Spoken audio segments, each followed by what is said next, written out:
Hello，大家好，歡迎翻嚟 Winnerway Watch 萬有引力，我係阿 Ben。好多標迷咧都好糾結 Spirit 先行者系列啦，唔知揀 GMT 好啊，定係揀三針標好？嗱，首先先行者系列咧點解咁受歡迎？因為咧佢係向早期嘅飛行員致敬啊！嗱，你可以見到面盤上面咧嗰5粒星，代表住浪琴最高等級嘅機芯品質。今日咧我唔係要比邊隻好啲，而係要幫大家揾出咧最啱你生活節奏嗰一隻。一邊係配備咗陶瓷圈 Zulu Time GMT， 另一邊係極致簡約嘅三針日曆款。嗱，兩隻都係藍面藍色標帶，兩款都係42mm 嘅 size。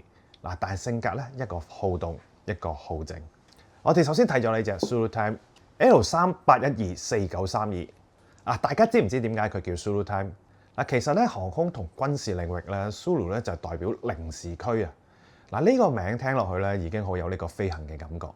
大家睇下佢個陶瓷圈先。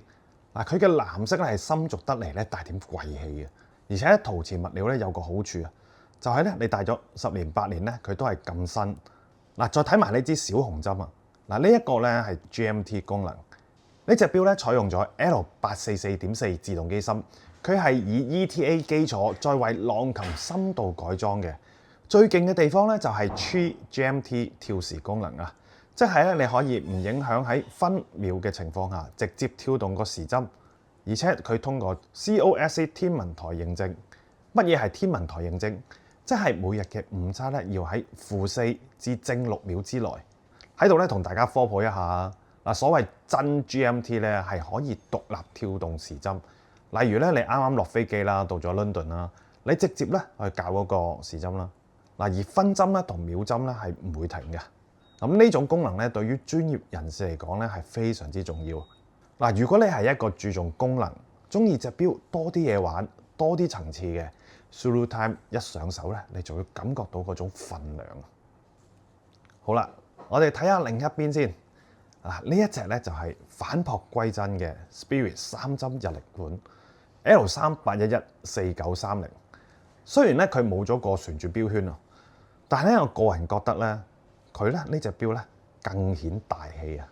冇咗 GMT 同埋外圈嘅干擾咧，你可以更清楚咧咁欣賞到個藍色太陽紋標盤，佢嘅立體阿拉伯數字時錶，同埋嗰種拋光同拉絲交替嘅工藝啊，喺光線下咧反射得好靚。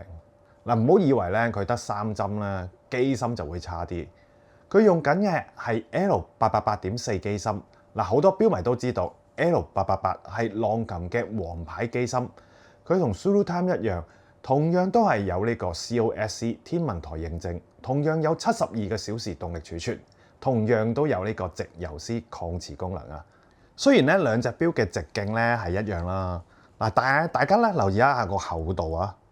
三針款咧相對咧會薄身少少。對於咧唔中意咧隻錶太厚啦，或者咧平時要着西裝恤衫嘅朋友咧，呢隻佩戴感咧其實更加平衡啊！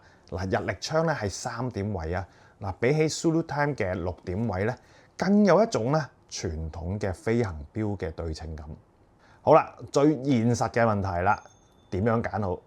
首先 Zulu Time 呢隻公價24,900，你買到嘅係專業嘅 GMT 功能，藍色嘅陶瓷圈，更加有層次嘅視覺感受。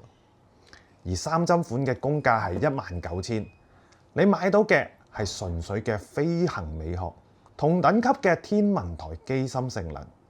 如果你問我咧，你人生第一隻浪琴，想揾隻 Daily Watch， 三針款性價比咧真係冇得輸。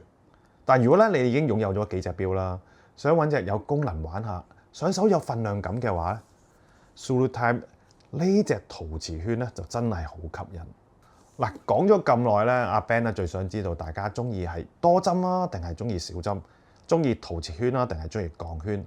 喺下邊度留言話我知。如果咧你仲喺度諗唔掂啦，不如直接落嚟我哋萬有引力門市我親手拎俾你試下，咁你就會知道邊隻最適合你啦。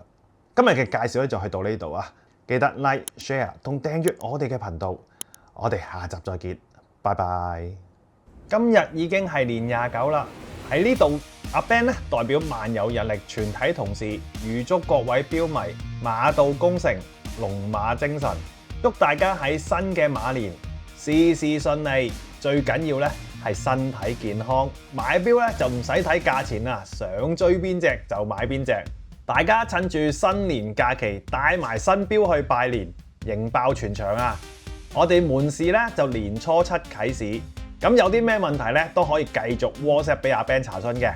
咁新年快樂，大家再見，拜拜。